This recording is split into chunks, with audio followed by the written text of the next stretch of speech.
Ladies and gentlemen, your brain is not designed to keep you calm, it's designed to keep you alive. That's a critical distinction most people don't understand. The brain's primary job, especially the older, more primitive parts like the amygdala, is survival.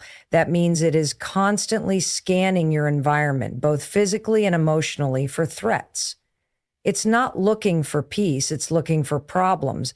And when it thinks it's found one, boom, your nervous system lights up like a Christmas tree. Heart races, palms sweat, thoughts scatter, and all of a sudden, you're spiraling, reacting, yelling, shutting down, or overthinking. Sound familiar? This isn't happening because you're weak. It's not happening because you lack discipline.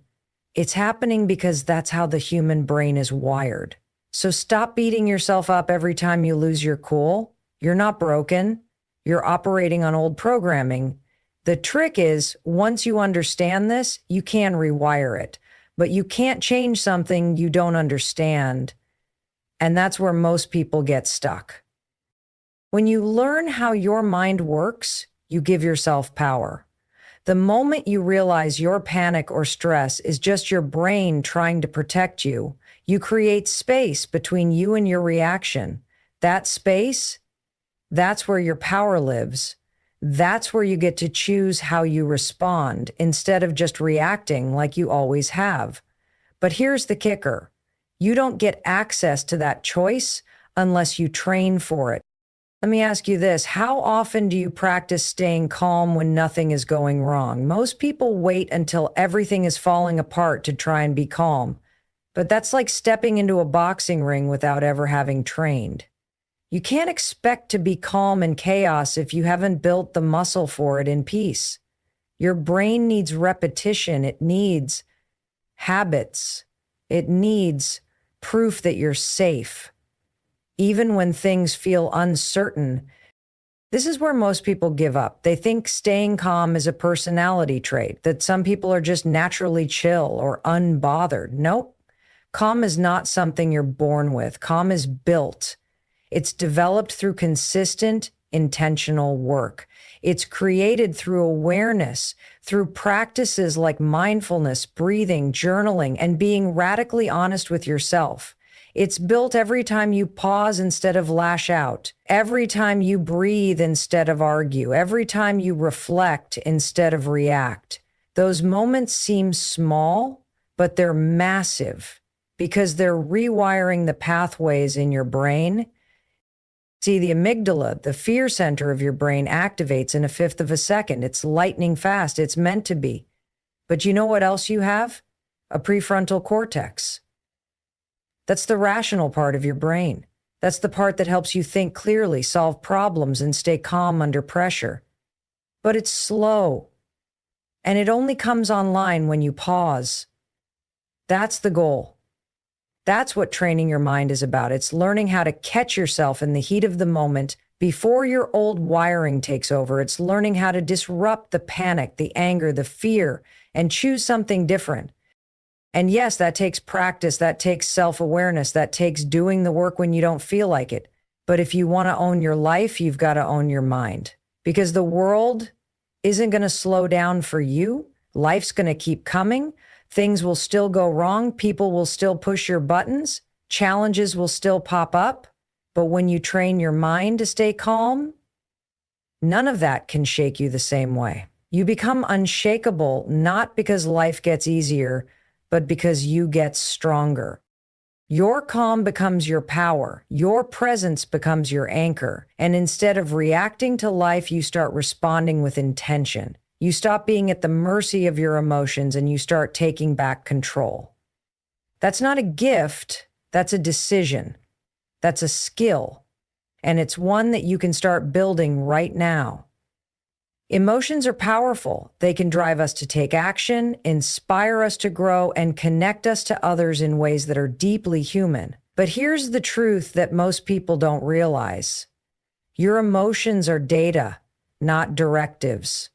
Just because you feel something doesn't mean you have to act on it. Just because something feels urgent or overwhelming doesn't mean it's true or permanent. Your feelings are valid, yes, but they are not facts. They are signals, not orders. Your brain creates emotions as part of a response system. It processes information, what you see, hear, remember, believe, and then assigns an emotional meaning to it. That's where feelings come from. But that process isn't perfect. In fact, it's heavily influenced by your past, your fears, your insecurities, and even your mood in the moment. So when you feel anxious or angry or rejected, you're not necessarily responding to what's happening now. Often, you're reacting to what something reminds you of. That argument you had today, it might not even be about today. That anxiety about the future, it might be triggered by a fear you've carried for years. That's why learning to observe your emotions is so important, not to suppress them, not to ignore them, but to understand them. When you pause and get curious about what you're feeling, you create a gap, a powerful moment of awareness. You get to ask yourself, is this real or is this a story I'm telling myself?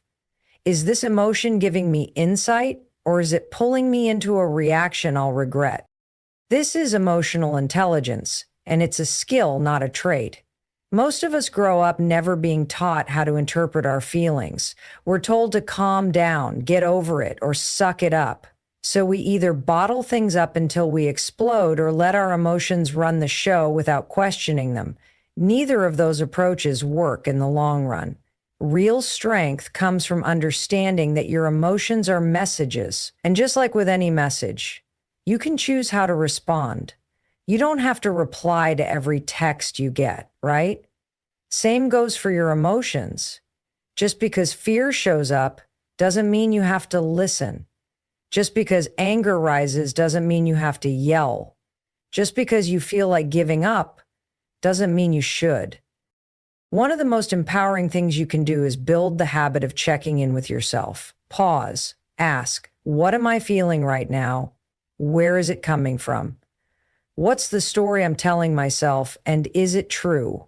That step alone, just asking questions, can help bring the rational part of your brain back online.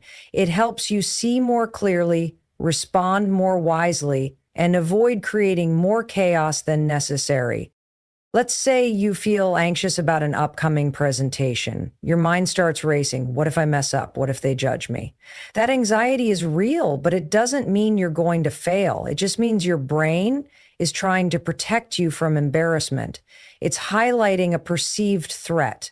But if you can recognize it as a signal, not a verdict, you can prepare better. You can remind yourself that you've done hard things before. You can shift from panic to purpose.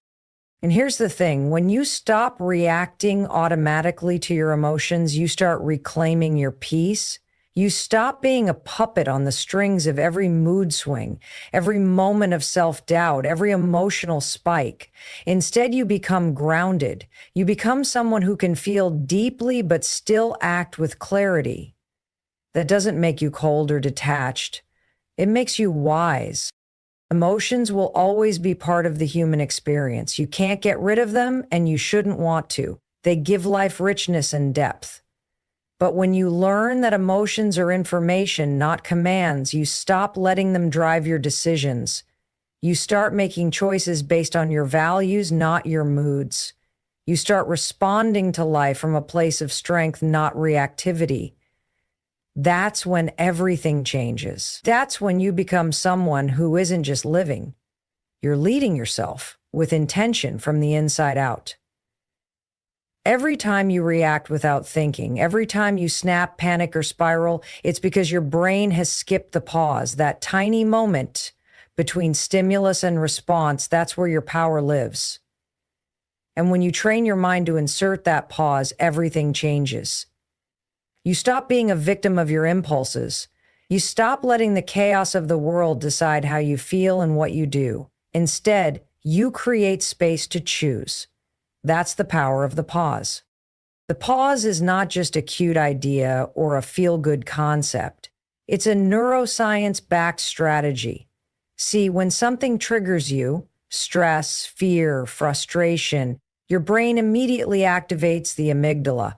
That's